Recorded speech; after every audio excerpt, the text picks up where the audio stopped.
How He Left the Hotel by Louisa Baldwin, published in 1894. I used to work the passenger lift in the Empire Hotel. That big block of buildings in lines of red and white brick like streaky bacon that stands at the corner of Street. I'd served my time in the army and got my discharge with good conduct stripes, and how I got the job was in this way. The hotel was a big company affair with a managing committee of retired officers and such like, gentlemen with a bit of money in the concern and nothing to do but fidget about it, and my late colonel was one of them. He was as good-tempered a man as ever stepped when his will wasn't crossed, and when I asked him for a job, "Mole," says he, "you're the very man to work the lift at our big hotel. Soldiers are civil and business-like, and the public like 'em only second best to sailors. We've had to give our last man the sack, and you can take his place."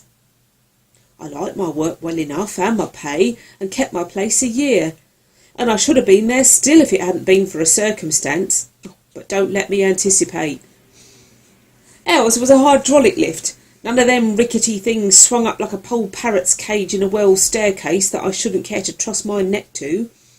It ran as smooth as oil, a child might have worked it, and safe as standing on the ground.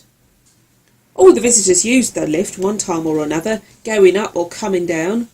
Some of them was French, and they called the lift the ascenseur, and good enough for them in their language, no doubt.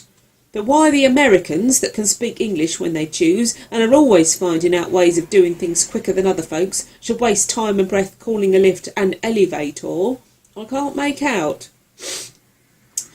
I was in charge of the lift from noon till midnight. By that time, the theatre and dining out folks had come in, and anyone returning late walked upstairs, for my day's work was done. One of the porters worked the lift till I come on duty in the morning, but before 12 there was nothing particular going on, and not much till after 2 o'clock. Then it was pretty hot work with visitors going up and coming down constant, and the electric bell ringing you from one floor to another like a house on fire. Then came a quiet spell while dinner was on, and I'd sit comfortable in the lift and read me paper. I always noticed faces as folks got into the lift, for I've sharp sight and a good memory, and none of the visitors needed to tell me twice where to take them. I knew them, and I knew their floor as well as they did themselves. It was in November that Colonel Saxby came to the Empire Hotel. I noticed him particularly because you could see at once that he was a soldier. He was a tall, thin man, about 50, with a hawk nose, keen eyes and a grey moustache, and walked stiff from a gunshot wound in the knee. But what I noticed most was the scar of a sabre cut across the right side of the face. As he got into the lift to go to his room on the 4th floor, I thought what a difference there is among officers. Colonel Saxby put me in mind of a telegraph post for height and thinness, and my old colonel was like a barrel in uniform, but a brave soldier and a gentleman all the same.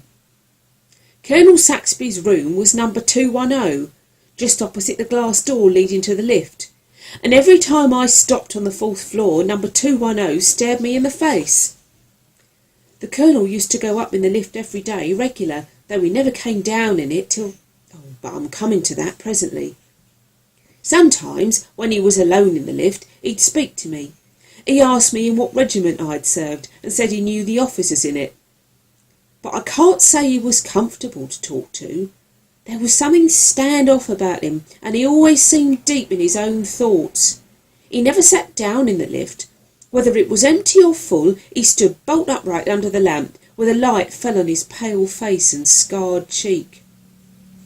Well, one day in February, I didn't take the colonel up in the lift, and as he was regular as clockwork, I noticed it.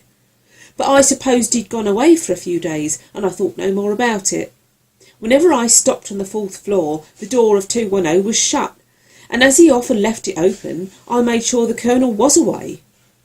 At the end of a week, I heard a chambermaid say that Colonel Saxby was ill, so, thinks I, that's why he hasn't been in the lift lately. It was a Tuesday night, and I'd had an uncommonly busy time of it. It was one stream of traffic up and down, and so it went on the whole evening.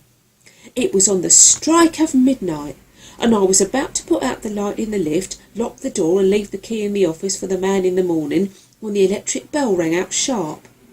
I looked at the dial and saw I was wanted on the 4th floor. It struck 12 as I stepped into the lift. As I passed the 2nd and 3rd floors, I wondered who it was that had rung so late. I thought it must be a stranger that didn't know the rules of the house. But when I stopped at the 4th floor and flung open the door of the lift, Colonel Saxby was standing there, wrapped in a military cloak. The door of his room was shut behind him, for I read the number on it. I thought he was ill in his bed, and ill enough he looked, but he had his hat on, and what could a man that had been in bed 10 days want with going out on a winter midnight? I don't think he saw me, but when I'd set the lift in motion, I looked at him standing under the lamp, with the shadow of his hat hiding his eyes, and the light full on the lower part of his face that was deadly pale, the scar on his cheek showing still paler. "Glad to see you're better, sir," says I. But he said nothing, and I didn't like to look at him again. He stood like a statue, with his cloak about him, and I was downright glad when I opened the door of the lift for him to step out into the hall. I saluted as he got out, and he went past me towards the front door. "The Colonel wants to go out," I said to the porter, who stood staring, and he opened the door, and Colonel Saxby walked out into the snow. "That's a queer go," he said. "It is," said I. "I don't like the Colonel's looks. He don't seem himself at all. He's ill enough to be in his bed, and there he is, gone out on a night like this. Anyhow, he's got a famous cloak to keep him warm. I say, supposing he's gone to a fancy ball and got that cloak on to hide his dress," said the porter, laughing uneasily, for we both felt queerer than we cared to say, and as we spoke there came a loud ring at the doorbell. "No more passengers for me," I said, and I really was putting the light out this time when Joe opened the door and 2 gentlemen entered that I knew at a glance were doctors. One was tall and the other was short and stout, and they both came to the lift. "Sorry, gentlemen, but it's against the rule for the lift to go up after midnight." "Nonsense," said the stout gentleman. "It's only just past 12 and a matter of life and death. Take us up at once to the 4th floor." And they were in the lift like a shot. So up we went, and when I opened the door, they walked straight to number 210.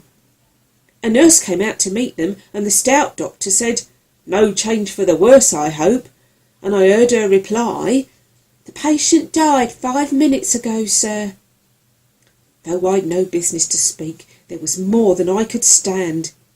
I followed the doctors to the door and said, "There's some mistake here, gentlemen. I took the Colonel down in the lift since the clock struck 12 and he went out." The stout doctor said sharply, "A case of mistaken identity. It was someone else you took for the Colonel." "Begging your pardon, gentlemen, it was the Colonel himself, and the night porter that opened the front door for him knew him as well as me. He was dressed for a night like this, with his military cloak wrapped around him." "Step in and see for yourself," said the nurse. Well, I followed the doctor into the room, and there lay Colonel Saxby, looking just as I had seen him a few minutes before. There he lay, dead as his forefathers, and the great cloak spread over the bed to keep him warm that would feel heat and cold no more. I never slept that night. I sat up with Joe, expecting every minute to hear the Colonel ring the front doorbell. Next day, every time the bell for the lift rang sharp and sudden, the sweat broke out on me and I shook again. I felt as bad as I did the first time I was in action. Me and Joe told the manager all about it, and he said we'd been dreaming, but, he said, "Mind you don't talk about it, or the house will be empty in a week." The Colonel's coffin was smuggled into the house the next night. Me and the manager and the undertaker's men took it up in the lift, and it lay right across it, and not an inch to spare. They carried it into number 210, and while I waited for them to come out again, a queer feeling come over me.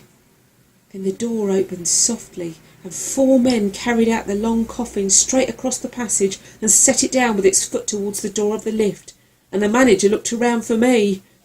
"I can't do it, sir," I said. "I can't take the Colonel down again. I took him down at midnight yesterday, and that was enough for me." "Push it in," said the manager, speaking short and sharp, and they ran the coffin into the lift without a sound. The manager got in last, and before he closed the door he said, "Mole, you've worked this lift for the last time, it strikes me. And I had, for I wouldn't have stayed on at the Empire Hotel after what had happened, not if they'd doubled my wages. And me and the night porter left together.